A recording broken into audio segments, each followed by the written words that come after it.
Баршаңызға сәлем достар. Бүгін сіздермен қысқа дайындық айдарын бастаймыз. Бүгін кабачковая икра даярлаймыз. Яғни кәдеден қыс мезгіліне салат әзірлейміз. Бұл салаттың даярлануы өте оңай болғанымен өте дәмді шығады. Алдымен кабачкиді жуып, оның қабығын ашып аламыз. Жақсылап тазартып алған соң, оның екі жағын кесіп тастаймыз. Осы жерде айтып кететін жайт, егер де сіз жас кәдіні қолданған болсаңыз, оның ортасында тұқымы өте майда болып келеді, сондықтан оның ортасын тазалаудың қажеті жоқ. Ал егер де сіздер әбден қатайған кәдіні қолданған болсаңыз, оның тұқымы қатты үлкен болғандықтан міндетті түрде ортасын кесіп тазалап алуымыз қажет. Мен жас кабачкиді қолдандым, сондықтан мен ортасын тазаламадым. Егер де кабачкидің ортасындағы тұқымын тазалайтын болсаңыз, оның салмағын міндетті түрде тұқымынан тазалап ажыратып алғаннан соң есептейсіз. Салмағы 1 килограмм болуы қажет. Салаттың көлемін ұлғайтқыңыз келсе, ингредиенттерді еселеп алсаңыз болады. Осы берілген ингредиенттерден сіздерден 1 литр салат шығады. Ашып алған кабачкиімізді ұсақтап 4 бұрышты етіп турап аламыз. Бізге 250 грамм ашылған сәбіз қажет. Сәбізді теркадан өткізіп аламыз. 300 грамм пиязды ұсақтап майда етіп, 4 бұрышты етіп турап аламыз.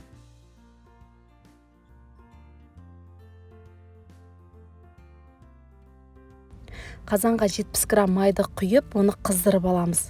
Қызып тұрған майға пиязымызды салып, аздап қызарғанша қуырамыз.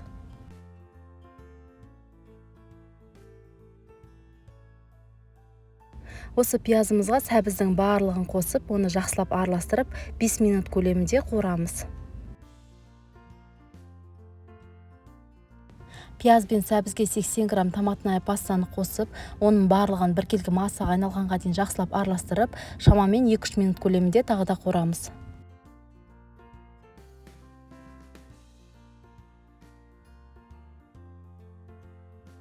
Осы массамызға кабачкидің барлығын қосамыз. Содан соң оған 1 ас қасық қант, 1 шай қасық тұз, 4-тен 1 шай қасық қара бұрыш қосамыз.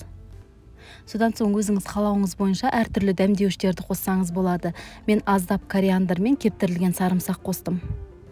Барлығын жақсылап араластырамыз. Содан соң баяу отта кабачки әбден жұмсақ болғанға дейін қазанның қақпағын жауып бұқтырамыз. Арасында қазанның қақпағын ашып араластырып отырамыз. Қазанның асты күйіп кетпеуін бақылаңыздар. Кабачки езіле бастаған уақытта біз газды өшіріп, оның барлығын погружной блендермен біркелкі массаға айналғанға дейін, яғни пюре болғанға дейін барлығын жақсылап езіп аламыз. Пюрені қайтадан газға қоямыз, содан соң оны қайнатамыз. Қайнаған уақытта 1 ас қасық 9% уксус құямыз. Барлығын жақсылап араластырамыз.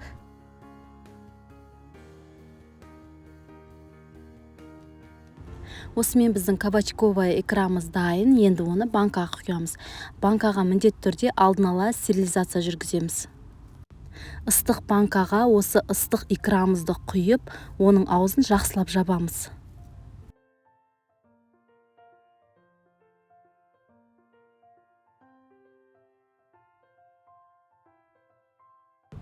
Банкаға салатты толтырып саламыз, себебі ауа аз мөлшерде ғана қалуы тиіс. Банканың қақпағында міндетті түрде алдын ала стерилизация жүргіземіз. Банканы орамалмен орап, ол әбден суығанға дейін қалдырамыз. Әбден суығаннан кейін оны суық жерде сақтаймыз. Осымен біздің өте дәмді кабачковая икрамыз дайын. Ал мен өз каналымда тек қана ерекше рецептермен бөлісетін боламын.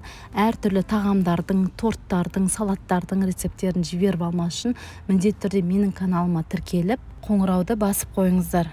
Менімен бірге болғандарыңызға көптен көп рахмет.